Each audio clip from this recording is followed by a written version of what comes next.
Let's do a round of introductions. Super curious to hear, why are you in Web3? What are you doing in Web3? And what do you think about it? So let's start. The first one that I see right next to me is Soledad. Great, excellent. Thank you, first of all, to Anne-Marie and Women of the Future for the opportunity to join this panel. I'm delighted to be here with these superstars to talk about Web3 marketing. My name is Sol. I am based in London. I work for the media group CoinDesk, the crypto, blockchain, and everything Web3 group, which is, we are also the people behind Consensus, which you probably know better. And I fell into Web3 by accident, as I fell into advertising by accident. I used to work in financial media, and CoinDesk seemed to be the right move in my career for digital assets. And I discovered this fascinating Web3 world, and I don't think I will ever look back. I can relate to that. For sharing. Tameka, please. Unmute first. Thank you for having me. My name is Tameka Bazile. I oversee artist relations and marketing for TIMEPieces, which is Time's Web3 initiative. I actually kind of fell into Web3 2 years ago now. It's been about 2 years since I've been full-time in this space. I transitioned out of higher ed after about 7 years and really wanted to figure out what a full-time marketing career would look like. I took my business full-time for about 6 months in between while I was trying to figure out exactly what it is that I wanted my overall career to look like. And when I started to transition, one of the roles that really attracted me was a role in Web3. I have also been a content creator and a creative myself for the last 5.5 years. So I really fell in love with Web3's ethos around data ownership, the elements around blockchain that allow creatives to really be able to maintain ownership and monetize their creations in the long term. And all of these are really what attracted me to the space overall. And today I'm really happy to say that I work in developing artists and creatives in the space with what I do with Time. And I'm really able to continue finding an intersection between my passions and what I do full time in my career. And that's ultimately how I ended up in Web3. Oh, thank you for sharing. That sounds like a harmony, isn't it? Like Yeah. balance between your passion, hobbies, interests, career ambition. Wow, impressive. Thank you. Liberty, please share your journey. Yes, I'm happy to be here with everyone. And much like Tameka, get an opportunity. I look at myself more as a technologist, a marketing technologist, all the way from the Web 2.0, Web 3, and then, of course, all of the wonderful things happening in the AI space as well. I run a marketing agency, Chozen Media. And so we get a chance to get our hands in with projects with other clients like public relations firms and those organizations that are looking to figure out how to implement and how to build community around their projects. We're also working internally on an NFT project for kids, and the whole idea of diversifying content for kids, especially young Black kids, so they can see themselves as the heroes and leaders of their own stories. So just coming from the marketing perspective, but then as a creator, and then the just being in Web3 and being able to help young kids and their families to see there's way to teach them ownership at a really early stage with creativity and technology. So happy to be a part of this conversation. Love that. Thank you so much, Liberty, for sharing. It's impressive what you do. We will definitely unpack a little bit more, and it's just like a teaser into what we're diving in. Yeah, I'm also excited to be here, and thank you, Women of the Future, for this opportunity. We'll share a few words about my background. I have worked in marketing and sales, key account management, and also did community management. Then I left the corporate and started my startup journey. I worked a lot on digital transformation, on the cloud adoption, and then I got excited about the Web3. For me, it is like the natural next step in digital transformation. This is how they also sometimes look at it. And a part of what I was working before on, like the Web2 onboarding. I really am passionate about exactly what you said. It's more decentralized, more ownership, communities. The value creation is totally different, and I just can't stop loving it. All right, so let's focus on the great things. Just tell me a little bit more. So what has been your largest success in Web3? Let's kick it off with the big wins, or, you know, the big fish you have already in your wallet, if I may tell you, I call that. Yeah, Liberty, please kick it off. Yeah, I think I'm more on the learning side of it still, just from the win perspective. If I were to say, it's really the community aspect and just getting out there and coming from a very traditional marketing background and realizing, wait, in Web3 it's completely different. The transparency that's necessary, and just even community, like I said, with our project, what we're working on, which Chozen Media Kids is what the platform is called, is really just realizing how much work has to. So I think that's my win, is the learning part of it, because we're still in that process there, but recognizing that it's new, the level of education that has to happen so that people understand what it is. Because as much as it's been out for a considerable amount of time, especially in our community, that it is, well, what is it? And they hear so much in the media, and I'm sure we're going to kind of get even into that part of the conversation as well, and us coming to say no and trying to get people on it and involved early. So win and growth is what I would say there. Oh, totally. I agree. It's a heavy lifting to do education, and that's already a success. I believe each and every person that is onboarded to Web3, even like partly, at least I don't think it's a scam or something bad or just a hype. It's already a huge win. And I'm sure that Sol and Tameka are doing the same. So what can you share with us, what you see as a success in your work? I think personally, what I enjoyed the most from this Web3 transition has been helping new founders. I've met lots of startup founders, and helping them with their marketing strategies, with their sales strategies. I work as an advisor in a couple of accelerators, and as we said before, this sector is still very new, very small, growing, but still very new. So there is a pipeline of talent, but that talent has not reached its maximum potential yet. So I think the few of us, and unfortunately still few, growing, but few of us, if we can become sort of evangelists of the benefits of Web3, whether it is a more fair remuneration of the artists, the aspects of privacy, all these things that we will talk about later. I feel that, yes, my personal big wins have been to try and help people understand things a little bit better, help them in their journey, and fundamentally try to help them avoid making mistakes that they might carry from the Web2 world. Absolutely. We all have to drop this Web2 luggage or baggage, how we call, unlearn and dive into the new patterns and the values of Web3. And I think it's impactful when you work with the founders. So basically they can afterwards create their communities and use the frameworks for their companies. Thank you. Tameka. Yeah. This is a great question. And a little bit of what we were talking about earlier, the ability to work in an area where you have personal passions in makes it very easy for you to have big wins and big successes that you can feel proud of. When I joined Time, we had an artist roster of about 80. And since then, I have doubled that. I now oversee an artist roster of about 165 artists of diverse backgrounds. We have artists internationally of maybe 4 or 5 different mediums, digital artists, painters, sculptors.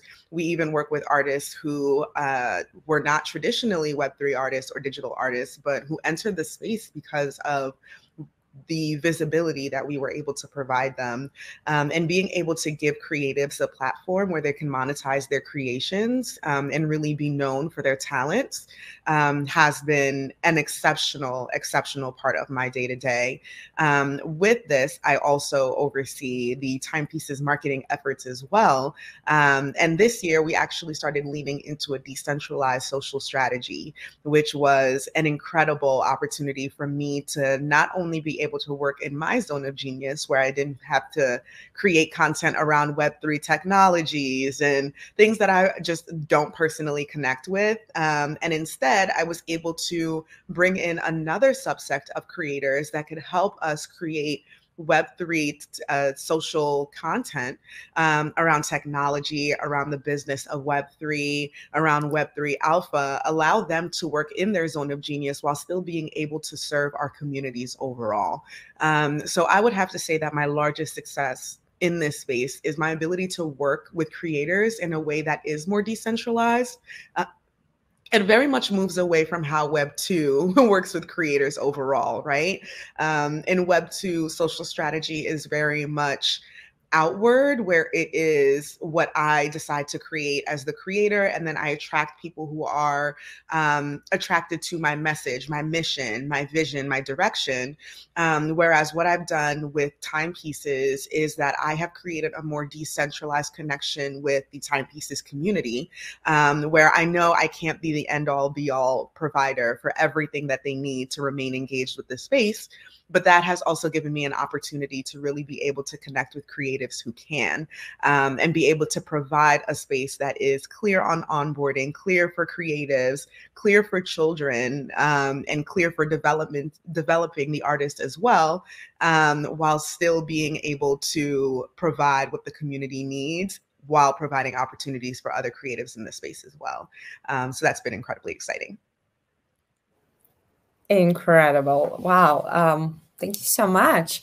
You know, what I also believe is that while we celebrate success, for sure, there have been days or you know, moments when we were facing challenges, and you know, the space is so new and we're just trying to shape it, trying to understand the dynamics, what works, what hasn't worked.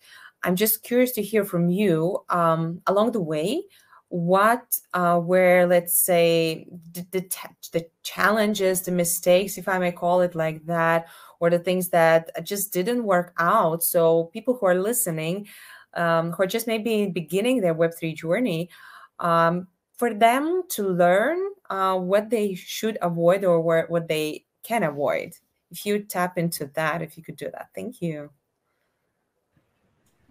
Sure. I think from a marketing standpoint, as we were saying before, I think the Web2 playbook is something that we need to leave behind. And unfortunately, so when you're speaking to founders, most of the founders are technical founders, right? So they might not have the abilities or the skills. I don't want to generalize, but most of the times they're people who spend their time coding rather than sort of out there outreaching people. So I think they will likely hire someone to do marketing, and that person in marketing will come with a Web2 list of things to do, run paid social on the Meta business suite, and try to grow a community that way. And that is we know that doesn't work. And unfortunately, that approach is, we've seen those approaches not working. I don't want to name names, but I think you can see the point. So I think it's super important just to move away from that, to think about how we are building our community, who our first community members are going to be, why selecting those first community members is so important. Because at the end of the day, what we are trying to do is not be so much top down when it comes to the messaging, trying not to impose what we want our sort of community to believe, but more on the contrary, just try to take on board what the community is saying about us, what the people around our product are saying. So I think it's fundamental to change that shift, to open up the content whereas in Web2 we used to gatekeep the content. So all those things, and there's a huge list of do's and don'ts. But so I don't want to take too much time, but I think essentially it's just bringing on board marketers that try to apply Web2 tactics when trying to build a community or get a name out there or try to impose a message. That unfortunately doesn't work, and we've seen that fail. So yes, I think it's just that. And I mean, it will be silly to think that the best Web3 marketings are already with us. I think that the best Web3 marketings are still training to be the best. We haven't seen them yet. They will come. But I think it's important to get that message out, get the founders sort of in the right framework, so that they know when they're hiring what's right and what's wrong, or what might work and what might not.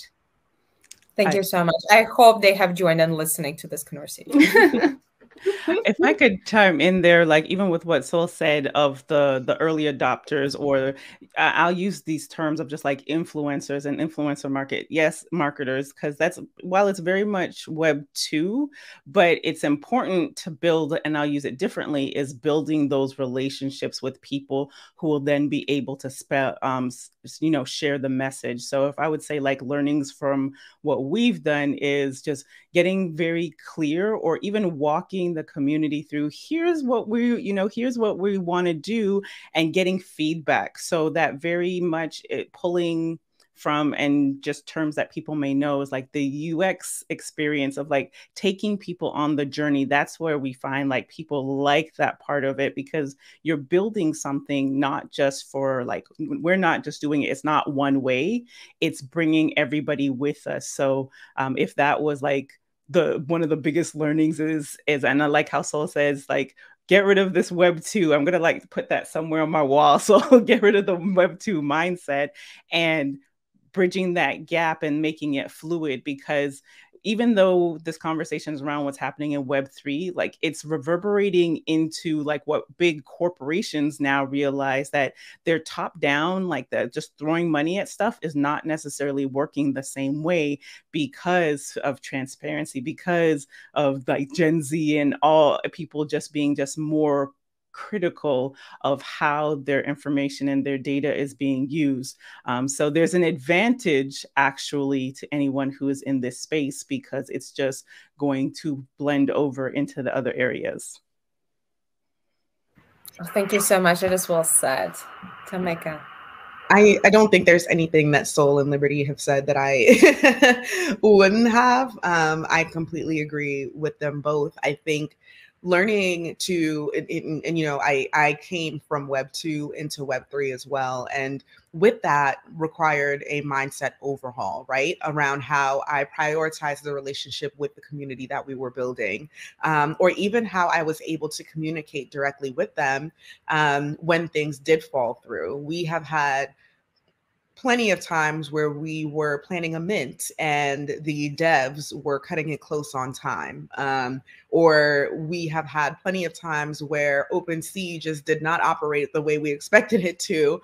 And things happen, and I think one of the biggest things, especially as a Web3 marketer, is one, understanding that clear communication and transparency is necessary in this space. And as Liberty mentioned, that transparency is because we are working with the community that is very vocal about their likes, their dislikes, what their expectations are, and whether or not their expectations are being met. So the strategies that we use in Web 2, where we worked really hard to hide the difficulties behind the scene, right? Where it was important that we all show up as this perfect, pristine vision of what is going on, is just not realistic in a space like Web3, because transparency is so necessary. And if you do show up in a way where it seems inauthentic, you will 100% be called down on that. And it's just such a big threat to community, which is a giant ethos of what we're trying to build here in Web3. And I can't imagine any other way of even approaching marketing at this point, because the ability to work with the community in a two-way street has allowed us to put out more intentional products, digital products in the long run, right? It has allowed us to be more intentional about how we engage our community. We are no longer in a place where we have to guess or test to understand what's happening with the community or what they want to see, because now we can directly communicate with them. So everything definitely has its limitations, but that has been one of the largest learning points for me as a marketer.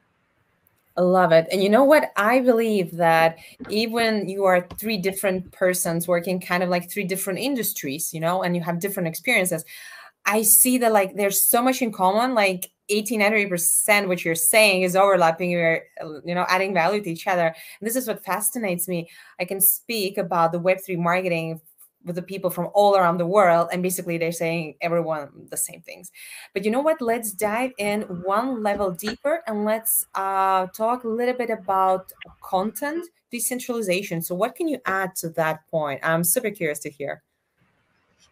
Yes, that has been an area that I have been working on at Timepieces since the beginning of the year. So I have been at Timepieces now for a little over a year.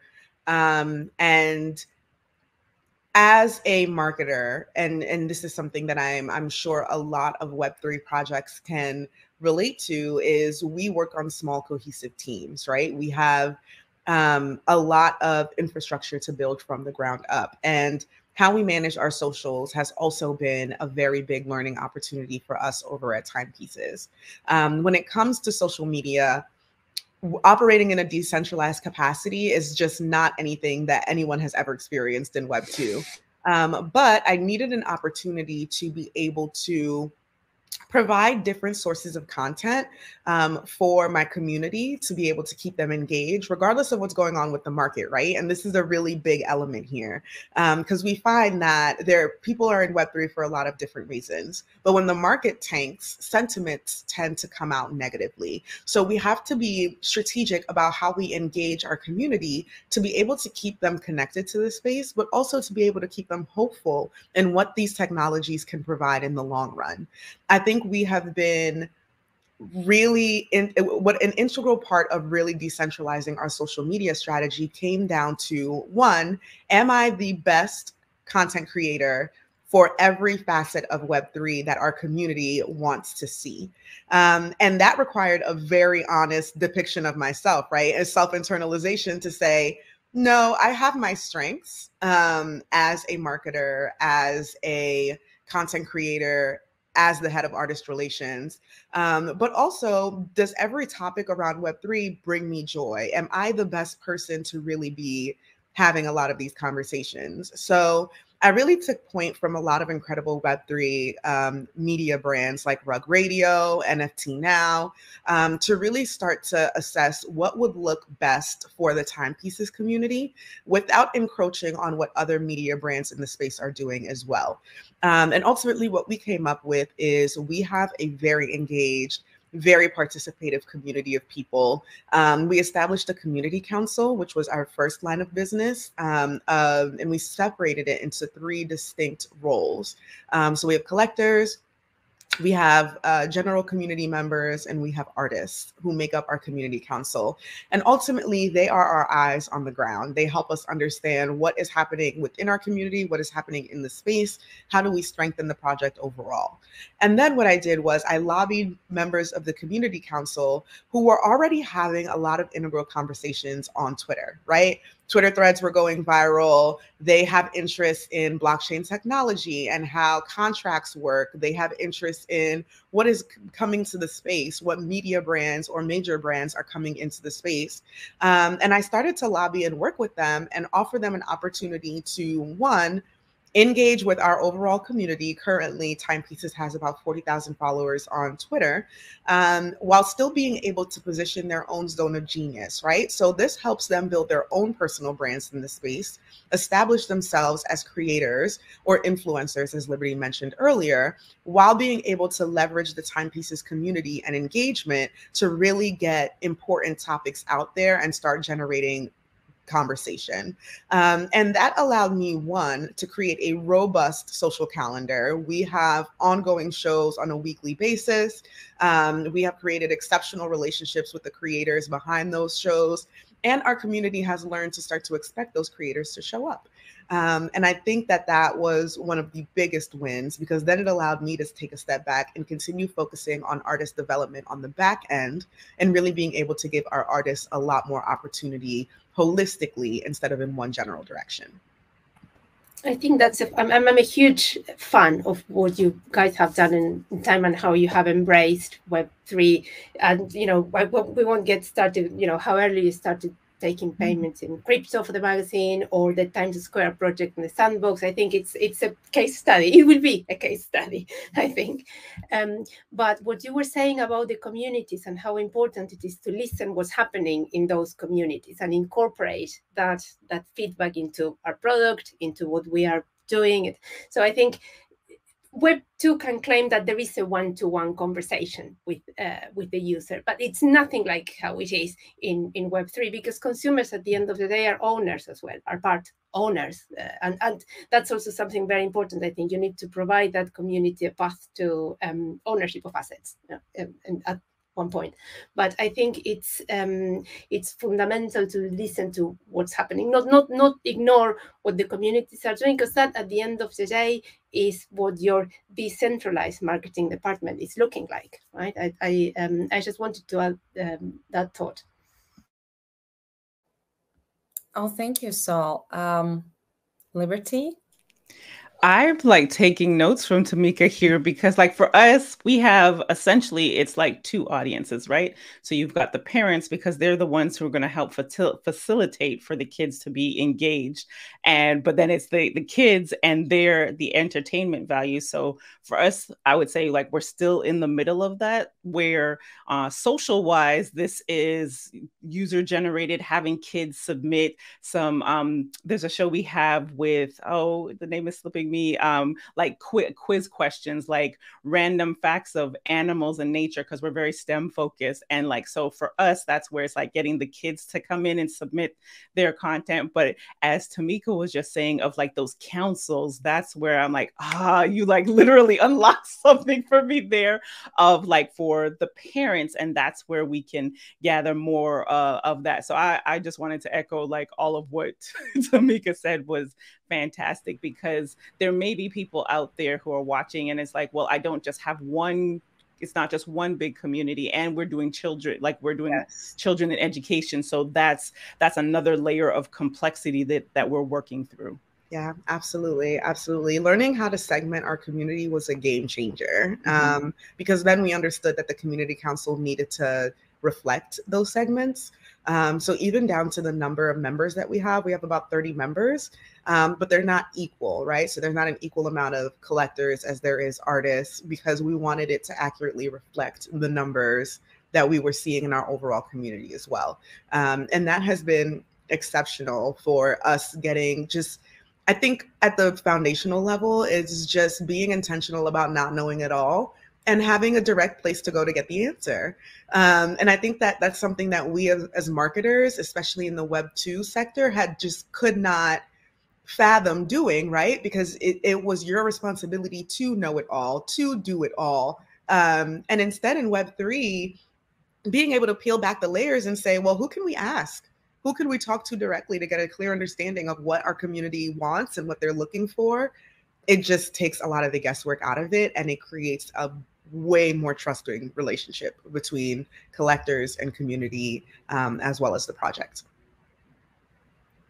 Yeah, and if I can add to this, I think in the last few months, actually, literally 2-3 months, I've seen more and more companies trying to, let's say, copy or replicate or be inspired by the times that this community building and taking care approach. And I think it's wonderful. The more we replicate those approaches that work well, the better it is for the whole, the industry, the Web3. So kudos on that. And I think that is a use case, an approach that is already now being seen and being, let's say, implemented by others. And I think that's great. And now I'm curious to ask you, is there anything else, any other community building approaches that you've seen emerging within the last, let's say, 3 to 6 months? For example, I mean, you mentioned NFT Now, how they came up with this, I think it was February this year, with this approach, how they're going to change the media consumption, that the media is going to basically be their community, and the community is going to decide what they want to see. Any other new approaches that you've seen? I'm not saying you had to implement, but just you're maybe bullish about. That's a great question. I think because I work for a media brand, I tend to gravitate towards media brands naturally, but there are quite a few different projects in the space that I find are doing community building and intentional work in some incredible ways. So for example, Liberty, as you talked a little bit about what you're doing over at Chozen Media, the first brand that came to my mind is Boss Beauties. They recently put out a report around creating more sustainable practices to allow parents and children to enter the Web3 space more cohesively. Incredible project that could probably help you as well. And they have a very avid community. Recently, one of our creators actually had an amazing talk with CEO of Pudgy Penguins, Luca Netz. Don't quote me on that, but I'm pretty sure it's Nets.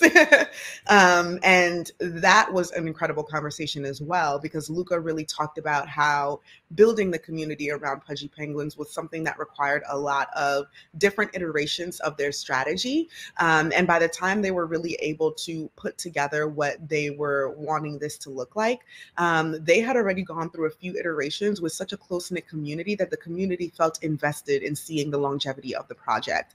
And I really loved the way he took the standpoint of nobody expected perfection at the beginning, but instead the transparency and working within the community to build something long-term created a loyalty that transcended anything that they could have expected.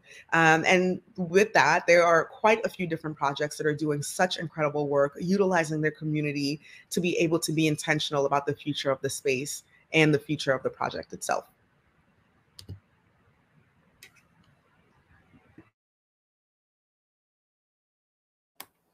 I think we could also look at how some traditional Web2 companies have transitioned into Web3 and built a Web3 community. I've recently been doing some research on what Starbucks did for the loyalty program, their NFT loyalty program. And essentially what they have done is bring an off-chain loyalty program on-chain. They selected a small community first, and that's quite critical as well. I think who you're bringing in as the first community members is crucial for the success of your growth of the community. So they selected a small group, and then they did their first drop, which had its problems, as Tameka was saying earlier. Sometimes technology is not on our side. Sometimes things can happen that might not make things run so smoothly. But those people felt very special because they had the opportunity to get